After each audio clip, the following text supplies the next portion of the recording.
came to apologize. Sorry. For what exactly?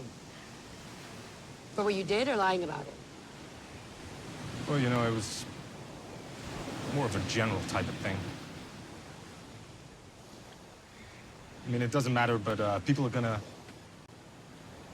things are gonna get a lot worse out here before they get any better.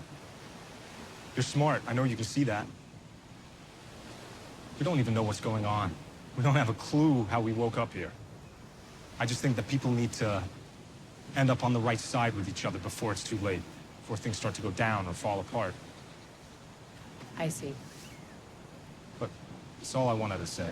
So you just want me to forget the fact that you just jumped on me, held me down and all that? Why, because it's gonna get worse for me?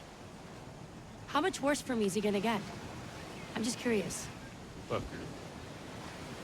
the rest of them, they want to have a meeting.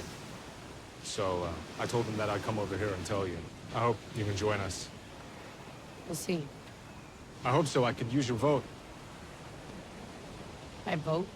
Yeah, I got a couple ideas. That's all. I'm sure the folks are going to want to put things to a vote at some point. Don't hold your breath.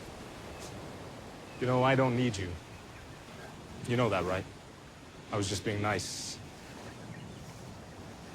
And they're also kind of worried about that, yeah, that hatchet and knife. Why did you tell him that I'm holding it just in case you try to rape me again, you fucker?